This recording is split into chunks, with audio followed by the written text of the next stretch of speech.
আজকে তোমাদেরকে করাবো প্রেজেন্ট পারফেক্ট টেন্সের ইন্টারগেটিভ সেন্টেন্স কীভাবে করতে হয়। প্রেজেন্ট পারফেক্ট টেন্সের কীভাবে ইন্টারগেটিভ সেন্টেন্স করতে হয় সেটা আমি আজকে ক্লাসে শেখাবো। তো এটা করতে গেলে প্রথমে আমাদেরকে জেনে নিতে হবে প্রেজেন্ট পারফেক্ট টেন্স কাকে বলে। বর্তমানে কোনো কাজ কিছুক্ষণ আগে শেষ হয়েছে কিন্তু তার ফল এখনও রয়েছে। আবার বলছি, বর্তমানে কোনো কাজ কিছুক্ষণ আগে শেষ হয়েছে কিন্তু তার ফল এখনও রয়েছে, এরকম বোঝাতে প্রেজেন্ট পারফেক্ট টেন্স হয়।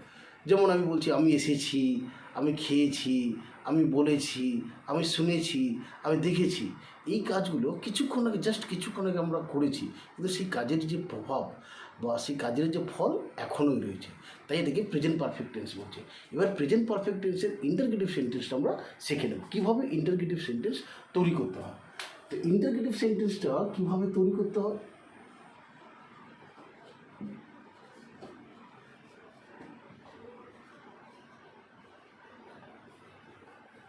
কীভাবে ইন্টারগেটিভ সেন্টেন্সটা তৈরি করতে হয়। ইন্টারগেটিভ সেন্টেন্স তৈরি করার স্ট্রাকচারটা শিখে নেব। স্ট্রাকচার প্রথমে বসাবো হ্যাজ অবলিক হ্যাভ বসাবো, তারপরে আসবে সাবজেক্ট, তারপরে আসবে ভার্ব থ্রি, তারপরে আসবে অবজেক্ট, তারপরে remaining plus question mark. Interrogative সেন্টেন্সের শেষে আমরা অবশ্যই কোশ্চেন মার্ক দেবো। ইন্টারগেটিভ সেন্টেন্সের শেষে অবশ্যই আমরা কোশ্চেন মার্ক দেবো। এবং আমি এবার কয়েকটা এক্সাম্পল বলছি।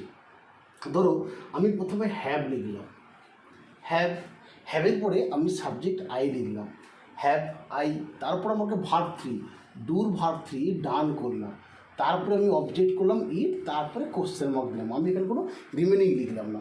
তাহলে তাহলে সেন্টেন্সটা কী হলো, হ্যাভ আই ডান ইট, আমি কি এটা করেছি। এর বাংলাটা হবে হ্যাভ আই ডান ইট, আমি কি এটা করেছি। এটা প্রেজেন্ট পারফেক্ট টেন্সের ইন্টারগেটিভ সেন্টেন্স হয়ে গেল। আরেকটা করে দেখাচ্ছি, হ্যাজ দিয়ে করে দেখাচ্ছি। Has she completed her project. Has she completed her project, সে কি তার প্রজেক্ট সম্পূর্ণ করেছে, সে কি তার প্রজেক্ট সম্পূর্ণ করেছে। প্রথমে আমি হ্যাজ নিয়ে এলাম, তারপরে সাবজেক্ট নিয়ে এলাম সি হচ্ছে থার্ড পারসন সিঙ্গুলার নাম্বার, এবং তাই তার আগে আমি হ্যাজ বসালাম। তারপরে ভার্ব থ্রি নিয়ে এলাম, কমপ্লিটেড ভার্ব থ্রি কমপ্লিটেড, তারপরে আমি অবজেক্ট নিয়ে এলাম her project, she has completed her project, তারপরে কোশ্চেন মার্ক দিলাম। এটা হয়ে গেল প্রেজেন্ট পারফেক্ট টেন্সের ইন্টারগেটিভ সেন্টেন্স। আরেকটা করে দেখাচ্ছি। প্রথমে আমি হ্যাভ নিয়ে আসবো, তারপরে আমি সাবজেক্ট উই ধরলাম, তারপরে আমি সাং ভার্ব থ্রি, সিংয়ের verb three sung, sing sang sung, have we sung the song, question mark দিলাম। আমরা কি গানটি গেয়েছি। এইভাবে কিন্তু আজকে আমরা শিখে গেলাম সিম্পল প্রেজেন্ট পারফেক্ট টেন্সের কীভাবে ইন্টারগেটিভ সেন্টেন্স করতে হয়, সেটা আমরা আজকে শিখে গেলাম।